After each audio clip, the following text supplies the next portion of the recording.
Bolivia had lost its last legal battle to gain access to the sea, at least as decided by the Hague Tribunal, after it was declared competent in 2013 to deal with the maritime demand of Bolivia. Thus, Chile will not be forced to negotiate a sovereign exit to the sea for Bolivia. In the event that the Hague Tribunal had dictated to Chile that it was obliged to negotiate a sovereign exit to the sea, Chile would have been able to comply with the Hague's order, negotiate a sovereign exit in good faith, and could decide to concede territory, an act that would have been political suicide for the Chilean government, or they would have chosen to completely ignore the Hague's ruling.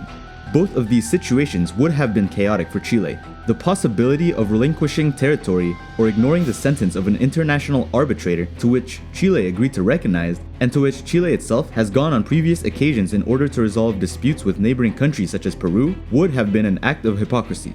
Something that must be clear is that under no circumstances, even if the sentence was favorable for Bolivia, could the International Court of Justice force Chile to concede a square centimeter of territory. So what's going to happen now? Well, it's complicated. The Bolivian constitution says that the country will not renounce an exit to the sea, and the Hague's ruling has practically no effect on the Bolivian constitution. So does that imply that Bolivia will renounce its desire for an exit to the sea? Of course not. But a dispute of several years has just come to an end, and this is a devastating denial to the only possible sovereign exit that Bolivia could possess, to the sea. Will war be waged in the Pacific? Very improbable. But the sentence has just given a final thrust to the issue of the maritime outing between La Paz and Santiago. But it could also mean a personal defeat for Morales, and thus affect their chances of re-election in 2019. Constitutionally impossible.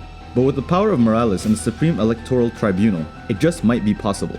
So we will see today what will happen to Bolivia after this failure, and how they did not take advantage of the several trips to the sea that it still had.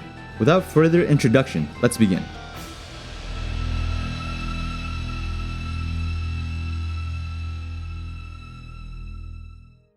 Bolivia had lost its access to the sea for the second time in more than 130 years. The decision of the International Court of Justice, located in The Hague, was an unforeseen obstacle for the political ambitions of Evo Morales, who took this demand not only as an unquestionable cause for his country, but also for his personal and political motivations.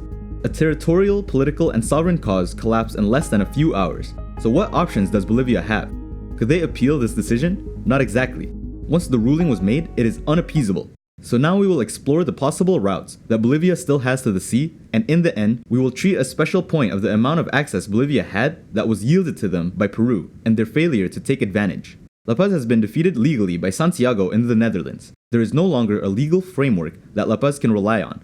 The only current and possible way for Bolivia to possess sovereign territory that belongs to Chile would be through an act of military aggression to take this maritime strip by force.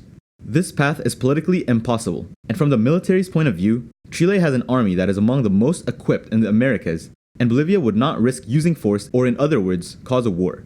In any case, military aggression would obviously be perceived terribly by the international community, and above all by Latin America, isolating Bolivia even more, and effectively condemning Evo Morales to lose in the next elections in 2019. All this and the unnecessary loss of human lives. So military action is simply out of the question. It should also be noted that the process of the International Court of Justice that Evo Morales promulgated since 2011 and accepted in 2013 meant 5 years of less than desirable diplomatic relations between Santiago and La Paz, a situation where both countries have no ambassadors in their respective capital cities. Since 1978, these two countries have only ever had consular relations. But when the demand was filed by Bolivia before The Hague, it sank the relations lower than ever. In a way, this also destroyed the South American integration process. The 5 years of bad relations with Chile has cost the country millions of dollars. Now they are simply asking for customs commercial concessions to Chile, which will be a delicate issue for La Paz, since the position of Santiago had just been reaffirmed with The Hague's ruling. In one way or another, if the ruling had been in favor for Bolivia, this could somewhat set an ambiguous precedent for other states, which would consider that they would apply this precedent to file claims for lost territories or ceded in treaties in the future. First of all, we must bear in mind the following. The Hague's process never discussed the cession of territory, but simply the obligation to establish a dialogue which could lead to the effective transfer for a part of it. No international body or entity could compel a country to cede territory except the United Nations Security Council. But if the ruling had been given in favor, this case could inspire other nations that have lost territories in a way they consider to be unjust. So hypothetically, Ecuador could sue Peru to force a dialogue for the Amazonian territories lost by the Rio de Janeiro Protocol, in which it lost more than half of its territory. Mexico could technically sue the United States to force it to negotiate a recovery of the states of California, Texas, and Arizona.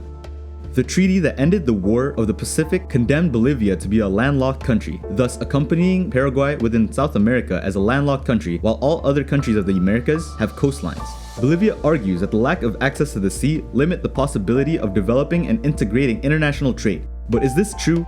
The truth is that Bolivia and Paraguay are both landlocked states that do have access to international waters through agreements signed with Argentina and Chile so that Bolivian products can circulate without taxes. So is it true that not having access to the sea condemned Bolivia to poverty? Paraguay and Bolivia are two of the least wealthy countries of South America, and although the factor of not having a littoral zone might have something to do with this, it is not totally true, since both countries do have access to international waters thanks to the agreement with its neighboring countries and even rivers that pass through Bolivia and Paraguay that flow into the Atlantic. The issue of whether or not a coastal state is richer will be addressed in another video. But for now, there are great examples that not having access to the sea has not been much of an impediment to development. There are several examples such as Switzerland, the Czech Republic, Austria, and others.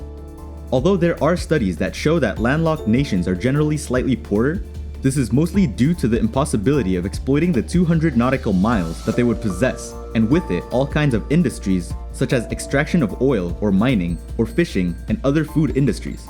We must know, however, that the Bolivians already had a piece of coast less than half an hour by car from Bolivia, a strip of 5 kilometers long and 1 kilometer wide that Peru ceded to the country to Bolivia in 1992. For 100 years, it was known as Bolivia Mar. However, this territory was never given as renounced sovereignty to the area, but more like a concession that Peru gave to Bolivia to develop its activities in the area. The fact is that the only use that Bolivia could and can give is tourism. Building a hypothetical Bolivian port is not possible. The closest port of Bolivia Mar, which is currently a desert which barely handles 10% of the cargo volume for the nearest port, the Chilean Arica. The Bolivia Mar concession was supposed to diminish commercial ties and dependence with the Chilean ports of Iquique and Arica, ports where Bolivia enters and ships most of its merchandise. A report was done by the British channel BBC World in early 2018 that verified that almost 27 years later, the dream of building a Bolivian port in the Pacific Ocean never took off, and the beach never generated enough tourism to generate investment projects. So, in the more than 26 years that Peru ceded this port, it never even got a single beach chair. Even so, not all is lost for Bolivia. They still have several ways to access the sea without having to go through Chile, a country that after this ruling will close practically all possible doors for Bolivia. Another still older alternative for Bolivia would be an exit to the Atlantic thanks to a treaty that was signed with Paraguay in 1937. Bolivian vessels can reach international waters starting from their own Bolivian docks and after crossing a Paraguayan river, flow into the Atlantic Ocean. For that, the Bolivians built the Bush Port. Although its implementation has been very slow, if not almost paralyzed, it meets the border with Paraguay in the Bolivian department of Santa Cruz in southeastern Bolivia. Bolivian vessels are already seen in the area, but analysts indicate that the use of this specific outlet to the Atlantic is minimal. What Bolivia is looking for is not really a connection with international waters. What Bolivia wants is territorial sovereignty that has an outlet to the sea, and that neither Chile, nor Peru, nor Brazil, nor Argentina are willing to negotiate would be a violation of a Magna Carta of the nation in question, and the president would be accused of treason and subjected to impeachment. The Hague ruling is a personal defeat for Bolivian President Evo Morales, and this will stain his political reputation. Morales will be remembered for his achievements in Bolivia, but this failure will be remembered as one of, if not his worst failure. Analysts believe that Morales not only made the suit against Chile only because of the inscription in the constitution that Bolivia would never cease to seek the exit to the sea, but to use it so that if the Hague will rule in its favor, use this victory as the main focus of his campaign for the presidential elections of 2019. Elections in which, by the way, he should not be participating in because the Bolivian people rejected in a referendum the possibility of Morales presenting himself again in 2019. Even so, Morales ignored the referendum and went before the Supreme Electoral Tribunal, claiming that this was a violation of his rights. The ruling of the tribunal is still awaited to determine if Morales will be able to participate in these next elections. This ruling is not only a defeat for Bolivia as a whole from the diplomatic point of view, but it is also a political defeat for President Morales, who has been promoting this idea for more than 8 years. His defeat implies, in a way, the end of his political career that would have been respected in the event that Morales respects the Constitution. My personal opinion is that as unjust as the Pacific War has been, Bolivia lost its coastline. Period. War does not dictate who is right, only who has the last word. And in that time, it was Chile who possessed a greater military power, and still does to this day. Similar situations have occurred and will continue to occur throughout the world and its history. Borders constantly change, countries are divided, and countries merge. Bolivia must resign itself to the fact that they will probably never get the sea.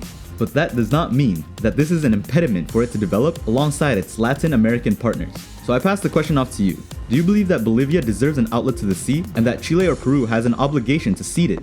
Do you think Morales used the maritime cause merely as a political instrument? I hope you like this video, and don't forget to subscribe for more content every week.